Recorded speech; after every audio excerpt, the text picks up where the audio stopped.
party people. We are gearing up over here for the 4th of July holiday, as I'm sure many of you are as well, and all across the US, if that's where you're listening, I should say. And, if you're like most Americans, you are getting ready to gather with friends, maybe have a barbecue or some kind of party, watch fireworks, and there is almost guaranteed to be a ton of food and a ton of drinks. I know you, my listeners, well enough to know that that is also probably bringing on quite a bit of anxiety. For most of my clients and my former self, these kinds of parties and events, they were twofold. On the one hand, I'm a total party girl. I love drinks. I love food. I love a good time. I love friends. I love to have parties. I love to go to parties. I love to go to dinner. I love all the things, right? I'm very social in that way. And so on the one hand, it's really exciting. But then on the other hand, there is that part of you that is totally dreading it in a way, anxious that that this is one of those, landmines where you have a tendency to overdo it, overeat and or overdrink. And usually if you're overdrinking, you're often overeating as well. Sometimes people overeat without overdrinking because they don't drink, but often those two things go hand in hand. They certainly have for me in my life. I was a bartender for 10 years, all through my 20s in San Francisco and Oakland and Palo Alto, the San Francisco Bay Area. And my husband also was a bartender. That's how we met. And so I have in my core, in my blood, I am a party girl. I love to have a good time. And when I was younger, that did mean a ton of drinking and other, illicit substances. And it also included a ton of eating. Over the years, of course, I have changed. I am no longer that, 25-year-old, party animal girl that I once was. However, it's still in me, right? I still love to have good drinks with good friends and good food. It is my jam. It's what I love to do. So how do we reconcile that, especially for those of us who are 40 and above, right? But even if you're not 40 and above, how do you reconcile that when you start to recognize, oh, wow, this lifestyle of mine that I really have a great time with is actually showing up, giving me results that I don't love. So for me, what that looked like was, in my 20s, I would party a lot. And then 2 a.m., 3 a.m., 4 a.m., we'd be ordering Mr. Pizza Man. If you don't know Mr. Pizza Man in San Francisco, it is like the greasiest, I don't even know if it still exists, but the greasiest, most delicious drunk food you could ever get. Or there was like a Thai restaurant that stayed open until 3 a.m. in my friend's neighborhood, and we would go get delicious, amazing Thai noodles. But you better believe I was inhaling that food. I now know I have really low blood sugar and blood pressure, and so I think that probably had a lot to do with it. But either way, it was drunk meals, drunk eating all the time. I'm in my 40s now, and you better believe I am not behaving in this way. You will not catch me anywhere except for my bed at 3 a.m. However, I still definitely have a tendency, or could have a tendency, I should say, to overeat and overdrink if I wasn't being really intentional about these kinds of events. And most importantly, intentional about what is the experience that I really want to have and what is the result that I want to get from these experiences. Because when I was 25, I wanted a lot of things that I do not want now. And when I was 25, I wouldn't imagine wanting now what I do want now. So I'm going to get into this episode today a little bit to just share with you how you too can have an amazing time on the 4th of July and not overdo it, but also not get weird and restrictive and controlling and obsessive about food. Because for me, my entire life, it was either one or the other. Either it was very all or nothing, right? Either I was like going all in, eating all the things, all the Doritos, all the hot dogs, all of the beer, all of the shots, all of the everything, and paying a great price for that later, not just in terms of how I felt the next day, but also whether or not my clothes were even going to fit anymore. And you can see if you look at pictures of me from my 20s where, I'm kind of ballooning over time because this lifestyle was really, really catching up. And like I was swollen. It was not good for me. Not good for me. It's a great time, but not good for me. So if I'm not really intentional and careful now about how I want to spend my time, I can very easily fall back into that kind of pattern of just eating all the things mindlessly. And it's not even really mindlessly, to be honest. Sometimes it's just like I'm excited, I don't typically have hot dogs, I don't typically have nachos, so like, let me go eat all the things, and eating is fun. Like, let's not pretend eating can be totally fun. It's like these burst of sensations in your mouth, and they taste delicious. We're hardwired to want to eat delicious food. I mean, you're at a party, you're having a good time, you're having some drinks, your inhibitions are starting to lower. It is literally a recipe for overdoing it. And I could easily fall into that if I'm not intentional. So in today's episode, I'm gonna share with you some of my tips and tricks for how I approach holidays like this. Oh, I remember what I was saying now. So you can tell I'm not using notes, you guys. We're just talking, you and me, over a glass of wine or a cup of tea. But the all or nothing thinking was often around, okay, I'm either going all in and eating all the things, or I have to go in and be really restrictive, right? So I'm not going to eat any carbs, or, I'm only going to eat, I'm going to eat ahead of time so that I'm not too hungry. And then I'm not going to touch any chips, or I'm going to work out really, really hard before and after so that I can eat whatever I want. So it would be very much this like kind of controlling, obsessing, and punishing approach. And by the way, that never ever worked, because what would happen is I would go in and maybe I would fill my plate with like the veggies with no ranch or no dip, and be drinking like a high noon, or back then high noons didn't exist, but like some kind of like low calorie Bud Light or something, right? And I would be like talking to somebody, and all I could think about was going over there and trying some of the nachos and the cupcakes, right? Like I couldn't even concentrate on who I was talking to, because my brain was like, I want to eat those delicious things on the table. So the point is that the all or nothing approach never worked, because the all approach, I'm going to go in and eat all the things, just left me also obsessing and feeling awful about everything that I'd eaten. And the nothing approach left me obsessing about everything that I wanted to eat. And eventually, you and I both know, after a few beers or drinks or whatever it is, I was going to eat all that stuff anyway, right? Like it was all bets were off at that point. So let's not approach the holiday that way. I don't approach the holidays that way anymore. And I want to share with you how I do it and how I teach my clients to do it, so that you can do it too. And if you would like to go deeper with this work, if you would like more customized, personalized support directly from me, you can always learn more by heading over to liapinelli.com. That's liapinelli.com. And you can click on contact me, and you and I can have a conversation about what it looks like to join the Fempire, which is my community of super empowered women who are learning to eat and live and move and sleep in an empowered way. So let's talk about the approach that I use now. So I am very much a believer, a really firm believer, that you and me, that I am the asset. I am the asset. What do I mean by that? Well, when I was in my 20s, I did not see my brain as an asset. I did not see my body as an asset, although maybe it got me a lot of attention, but I didn't see it as an asset, right? And what I mean by that now is I'm a business owner.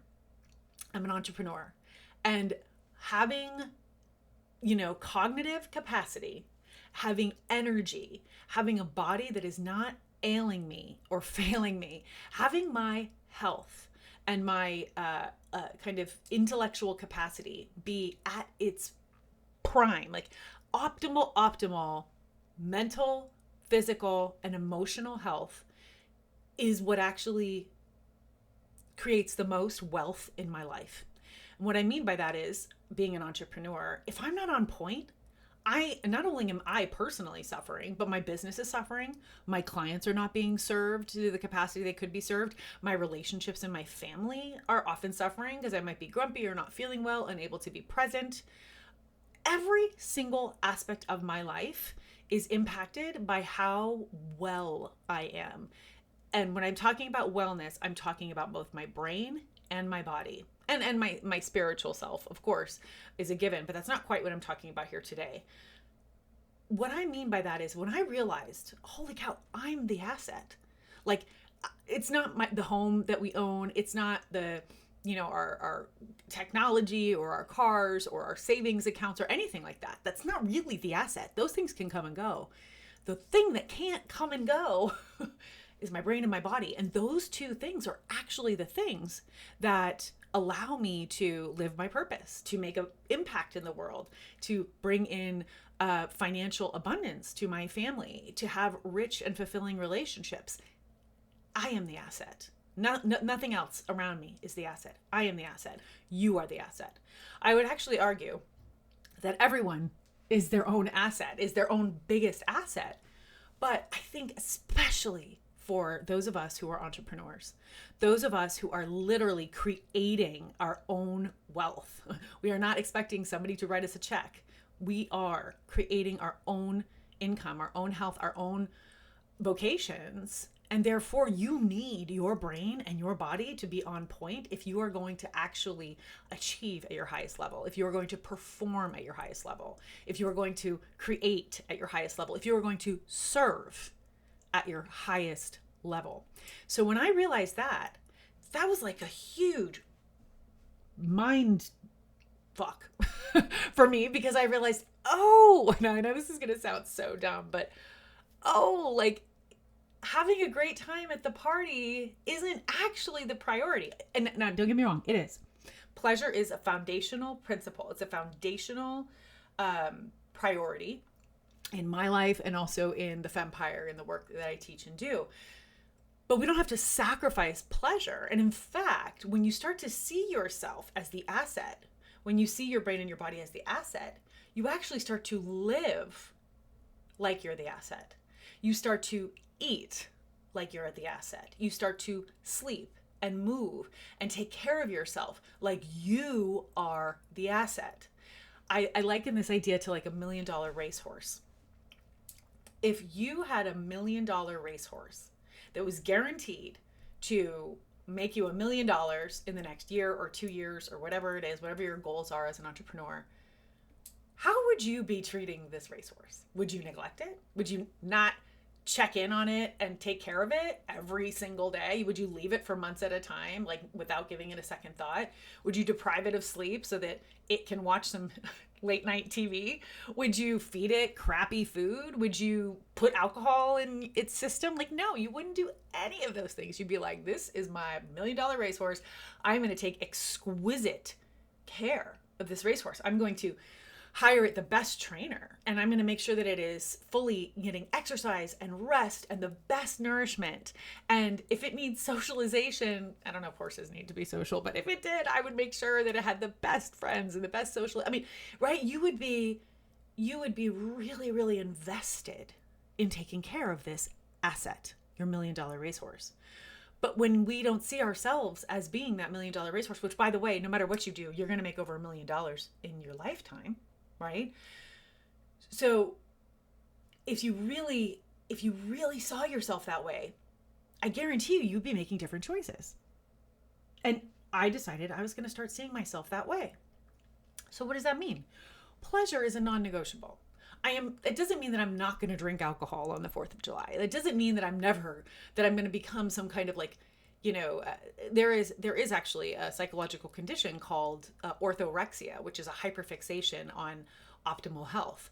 That's not healthy either, y'all. That's a pathology, right? So it's tricky because really it's not about, these extremes. It's more of a middle road to really take care of yourself as the asset. So when I think about this middle road of myself as the asset and the 4th of July, here's what I'm thinking about. And I already, I've mentioned this before on other podcasts, but there are 2 questions that I so strongly, I want to give to you, that I want you to ask yourself. And I want you to ask yourself this before you go to the party or before your guests arrive. And I want you to use this with everything that triggers, you're going into something where you have a propensity to overeat or overdrink, whether it's going out to dinner or having a night alone, whatever it is. I want you to ask yourself this question. There are 2 questions, but the first and most important question is, what is the experience that I want to have on the 4th of July? What is the experience that I want to have? The reason that this question is important is because when I think about the experience that I want to have on the 4th of July, it is not, I want you to think in terms of not just the actual event, but all the way 24 hours after. 24 hours after the event has closed. So I'm thinking about the 4th of July and I'm thinking about the 5th of July. And I'll tell you what I don't want is I do not want to experience any kind of a hangover whatsoever. I hate hangovers. I've had more than my fair share in my time. And for me, that would mean I want for me, hangovers often include gastrointestinal discomfort, even if it's subtle. I don't want any. It can include migraine headaches. It can include some massive dehydration. It can include feeling really lethargic. It can include craving certain foods, like craving more food than usual, trying to feel better, and maybe craving greasier foods. Or for me, it's popcorn is a big one. I love popcorn, but I don't want to eat popcorn because I've given myself a hangover. So what does that mean? If I know that I don't want to experience a hangover, that means that I'm going to be really intentional about drinking alcohol. I might decide not to drink any alcohol at all. That's an option, but that's also not my style. So, I mean, I've done it. It's fine. It's not a big deal. But I know that I have a limit of 2 drinks. I can have 2 drinks, and not only that, but I have to also have had a long runway before those 2 drinks of having really good sleep, really good exercise. I have to be in a good place in terms of recovery. So if I've been traveling a bunch, or I've had a bunch of nights of crappy sleep, or if I haven't been feeling well for whatever reason, maybe I haven't been exercising for whatever reason, and then I could have those 2 drinks and still feel not so great the next day, still have some symptoms. But typically, if I am maintaining my lifestyle, 2 drinks is fine, right? I can have 2 drinks, no big deal. So then that I know myself well enough to know, well, I'm also going to want to be sipping something like the whole time, right? And I used to just keep sipping drinks with alcohol in them, but that's not an option for me anymore. So because I'm choosing to feel great the next day. And notice that shift. I'm not saying, oh, I can't, I'm, back in my 20s I could, but now I just can't, life sucks as you get old. Hell no, I'm definitely not saying that. My life is so much better because now I can actually enjoy some drinks and also feel excellent the next day. So that to me is way better than what it was happening for me in my 20s, where the next day we just went up and went straight back to the bar because, we were in college and there was nothing else to do except for party all day long. Well, and of course study, but so that to me is the ultimate. That is what I want. I want that experience of enjoying a couple of drinks and then also feeling great the next day. What is the experience I want to have with food? Well, that's another really important one. The experience I want to have with food is actually quite similar. I don't want anything that's going to cause me any kind of digestive upset. So that right there is going to eliminate eating a ton of deep fried food. For me, that can really upset my digestive system. Also eating too much ice cream. If you've been listening to my podcast at all, you know that I love ice cream, and overdoing it on ice cream gives me serious gastrointestinal discomfort. So I'm going to definitely avoid things like that. I'm going to pass on. Oh, sorry. I meant to say I'm going to want to be sipping something the whole time. So I will make sure that there's lots and lots of the drinks that I like are, I love sparkling waters, flavored sparkling waters, particularly the Polar brand I really like. So I would make sure that I'm bringing my own sparkling water. I also really like the Element electrolyte packets. They've got some fun summer flavors right now. I am not an affiliate, by the way, of either Polar or Element. It's spelled LMNT though, if you don't know. And right now we just got a new shipment of their summer flavors. We have a watermelon and a lemonade salt, but I will sprinkle those into my water. I also really like Vitamin Water Zero. It's not nearly as wholesome as those other 2 things that I just mentioned. It does have some questionable ingredients for those of you who are kind of purists about your ingredient list. There's no sugar, alcohols, or artificial sweeteners in there, and that's what's most important to me. But I like the vitamin water. What I do with those is I actually will pour a huge like water over ice, and then I just put in a couple splashes of that. So one vitamin water will last me, like I don't know, probably 90, 100 ounces of water because I'm just using it to flavor the water, not necessarily to drink the vitamin water.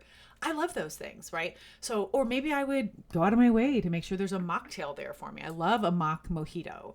And I like to make those with, what just happened? I hope it's still recording. I like to, my computer just totally shut off. Good thing I have Danny McMahon working on my editing for me. Thank you, Danny. A mock mojito or a mock margarita, although probably not a mock margarita actually, just a mock mojito made with stevia, which would then just be mint and lime, a little bit of stevia, ice, and bubbly water. Delicious. So those are some ways that I would make sure ahead of time that I am prepared for my desire to sip, but also my desire to feel really good the next day. So that is the what I want to share with you for over drinking. And overeating is basically the same idea. How do I want to feel? I'm going to avoid the deep fried foods and the ice cream and things like that. But it doesn't mean I'm not going to have any. I love onion rings. If there's some onion rings there, I'm going to have one or two, but I'm not going to go beyond that. And if right now you're like, yeah, right, Leah, that's my problem. If I have one or two, I can't stop. That is something that you and I honestly need to talk about, because there are reasons you can't stop. There are real reasons. There is nothing wrong with you, and it's also not a given. But there reasons that you can't stop are often hormonally based, and they are psychologically based, and they can be fixed. There is a solution to that, and that is what I teach in the Fempire, and it's how I live my life, so that I absolutely can eat one or two onion rings with no problem stopping whatsoever. So I'd love to share that with you, but that's more than we can cover on a podcast. So head to leahpinelli.com/contact and we can connect about that. The goal with food and drinking is to ask yourself that question: what is the experience that I want? And what I want is I want to have a great time all around. I want to connect with the people who are there. I want to enjoy the festivities. And I can't do that if I don't feel good, because I've overeaten or overdrank. And when I say overeaten, I don't even necessarily just mean eating too much. I mean eating foods that don't really agree with me, like some deep fried food or a bunch of ice cream. I also personally, I follow what I call the 3 Ps rule. And that's the 3 Ps for myself. This is my own intellectual property. I made this up. But my 3 Ps are this. First, I prioritize protein because I'm 47. And everybody should probably be prioritizing protein these days, but especially those of us who are 40 and above. And I have other podcasts that address this, but protein is first. The second is plants, right? So protein and plants. So if I get to this barbecue or this event for 4th of July, the first thing I am scanning for when I grab my plate to fill her up is I am looking for protein and I am looking for plants, because that is what I want to fill my plate with. Now, a lot of times you go to these parties and there are no plants, right? It's like chips and dip and all the things. So I always, if I'm a guest, I bring a big veggie platter with dip. Of course, I ask my host first if I can bring that. But I bring a big, like, crudité type situation, right? But I love ranch. So making maybe a big ranch or hummus or whatever in the middle, and then tons of, carrots and cherry tomatoes and celery and, watermelon radish and whatever it is. Make it a big, pretty platter with tons of veggies so that that's there for me. And everybody else, of course, I make enough to share. But that way I know it's going to be there no matter what. Or if somebody else has already got the veggie platter, I will offer to bring a salad. But the point of that is just so that I can make sure I'm getting my plants in, right? And the more plants you eat, the less of the other stuff you're going to eat. But it doesn't mean that I don't still love to have some Doritos every now and again, right? Like, it doesn't mean that I'm not eating that. It just means my plate is not going to be half Doritos. My plate is going to have maybe a few Doritos on there, and the whole rest of it is going to be protein and plants. And then the third P is pleasure. So this is literally how I prioritize it. Protein, plants, then pleasure. Pleasure is in the top 3. It is a non-negotiable. It's not the last thing. It is in the top 3. There are other priorities I have with food, right? I want to get some omegas. I want to make sure that I'm eating plenty of, this or that nutrient, whatever it is, right? I want to make sure that I'm getting iron. I'm not thinking too much about those things though, because if you eat protein and plants, you don't have to think about those things. But the pleasure part is a non-negotiable. And that's because if you don't enjoy it, you will not sustain it. And that's why so many of us don't really stick with our new eating patterns or our new diet or whatever it is that you're doing, is because it's it's not really actually pleasurable. You're not enjoying it. If you don't enjoy it, we're hardwired for pleasure. So if you don't enjoy it, eventually your brain's hardwired ways are going to take over.